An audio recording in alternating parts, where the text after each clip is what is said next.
Thank you so much, Congressman Harris, for joining us. I want to start by talking about Ukraine. Now, there are these agreements or sort of deals being made between President Trump and President Putin at the moment. And President Trump has caused a bit of a stir by his comments blaming Ukraine for the start of the war. Do you agree with President Trump that it was Ukraine who started this war? No, I'm not sure that's exactly what he said. The bottom line is that I think that pushing Ukraine toward NATO status, I think, contributed. I agree with the president that for right now we should take NATO membership off the table, because I think we're not going to get to a resolution of the war as long as that's being advocated. But the president is interested, as I think a lot of people around the world, in ending the suffering in the war, and hopefully we get to a pathway to that. I've got the quote from him. He said, "Oh well, we weren't invited." He's quoted. So he said, "Today I heard, oh well, we weren't invited from the Ukrainians." Well, you've been hit there for 3 years. You should never have started it. You could have made a deal. So how do you interpret that statement? Well, I never pretend to speak for the president, but I think his point is that at the very beginning, there probably should have been negotiations at the very beginning.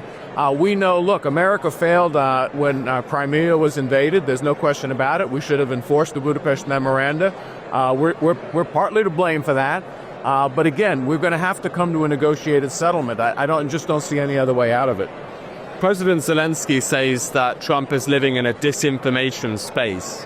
Do you think that President Zelensky is right that Trump is living in a so-called disinformation space?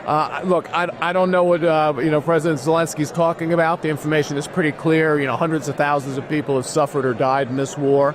I think the political reality is that, again, I'm not sure that Russia is going to agree to negotiations restoring, borders of the 1990s, and we have to face that political reality.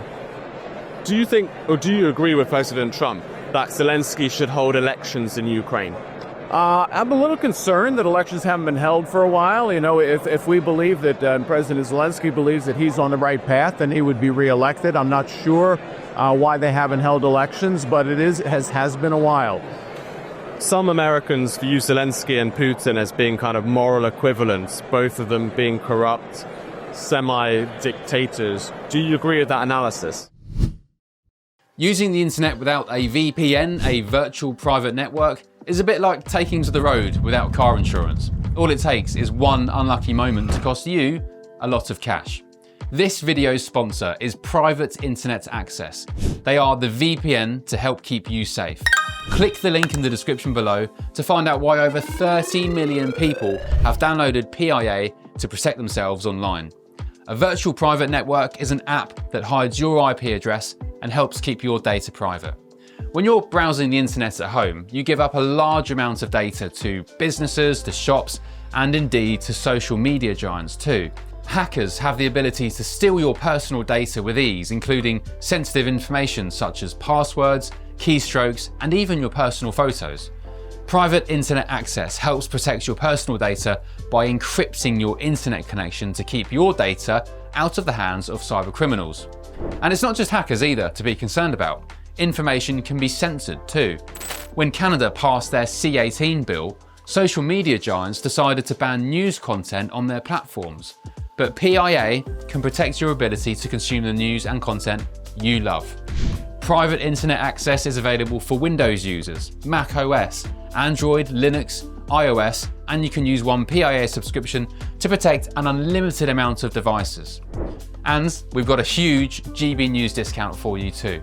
Click the link in this video's description and you'll get a massive 83% off PIA. That's under £2 a month, the price of a coffee, and you'll get an extra 4 months completely free on top. Also, there's a 30-day money-back guarantee too. Visit piavpn.com/GB News to start protecting yourself digitally today. No, I mean pretty clearly, Vladimir Putin has a different idea of how to lead a country than Mr. Zelensky does. I just don't agree with that. It looks like President Zelensky is losing his influence in Western Europe and in the United States. Do you think it's now time for a new president of Ukraine to come in who perhaps doesn't have that baggage that Zelensky does? Well, look, the first thing that we need to resolve this war. We need to end the suffering. We need to figure out how we're going to rebuild Ukraine. Clearly, this should be the top priority. Whether who's leading Ukraine is not as important. I think it's just moving on and beginning the rebuilding process. The question that many Europeans are asking is, at what price are we going to end this war? Obviously, the Ukrainians don't want to give up their land to Russia. And the other argument that some people are making is that this is so-called appeasement. So Ben Wallace, the former defense secretary in Britain, he accused President Trump of kind of appeasing Putin. So what do you make of this argument that we can't concede land, we can't make these concessions, otherwise this is akin to 1930s appeasement? Look, if some Western nations want to put boots on the ground, that's up to them. But I think the stark reality is that without that, I just don't see a way forward, again, to restoring the borders of the 1990s. I want to ask about Doge. Now, this is the project in the United States led by Elon Musk for government efficiency, removing waste and fraud and so on. The New York Times today is claiming that Doge is making various kind of false statements about how much money it's cutting from waste. And there's been lots of concerns raised about transparency and things like that. Are you concerned that Doge is going too far, or are you happy with the project? Let's see what else it uncovers. There's no question of what it has uncovered. For instance, in the USAID program, it will be rejected by the majority of Americans. They don't want their money spent in that way. They realize things have been hidden. Elon Musk has to bring accountability to the federal government. That he has brought to companies that he's owned, that happens in every corporation. We should want full transparency and accountability, and in the end, let's see where the cards fall. I think that the vast number of Americans don't trust the federal government is spending their money wisely and are supportive of the Doge. A lot of the activity over the last few weeks has been done under the executive branch through executive orders and actions and so on. Obviously, I know that you're in Congress, and I think some people are saying, look, we need Congress to make actions as well. It can't just be all on President Trump to, for example, cut waste and expenditure and so on. So do you trust that Congress, currently both houses are dominated by the Republicans, the Congress is going to support President Trump in these radical actions both on the border, but also cutting waste and fraud and so on, and appropriations?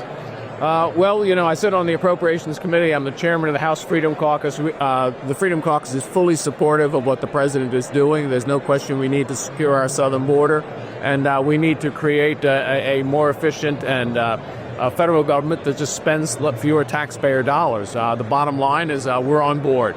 Whether we can get in Congress where we are the majority but with pretty tight margins, what our success will be, I don't know. But for right now, the executive branch holds all the cards, and I'm fully supportive of the president's executive orders. In Trump's first term, Congress passed a major tax cut bill.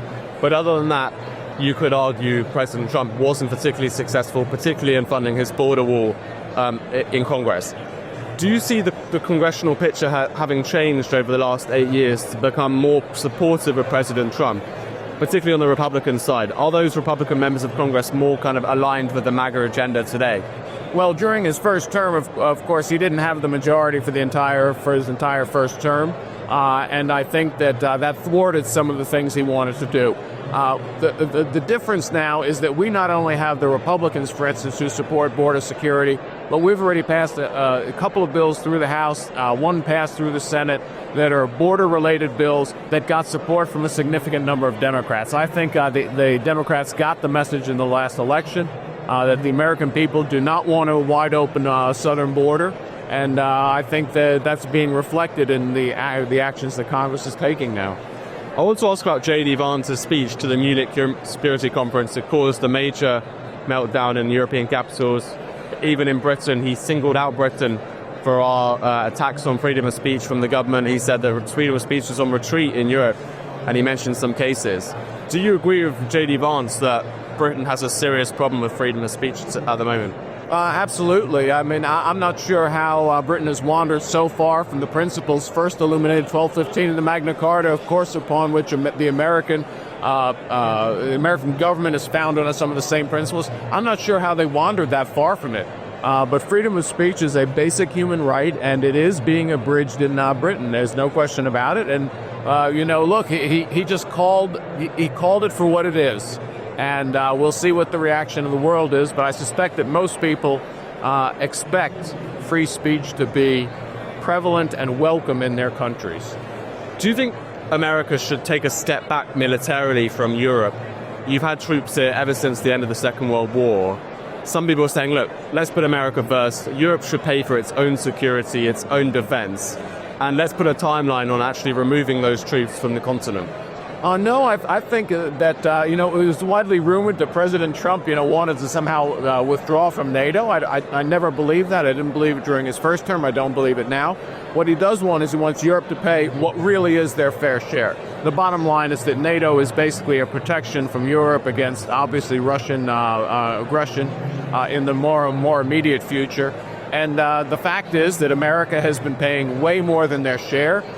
Because again, we set a percent of GDP, but 3 or 4% of American GDP is a whole lot more in actual dollars. We've been paying the lion's share of it. That should be spread throughout Europe. And I think if that's done, I think that America is not going to withdraw from that unilaterally. Congressman Harris, thank you very much for joining us. Thank you.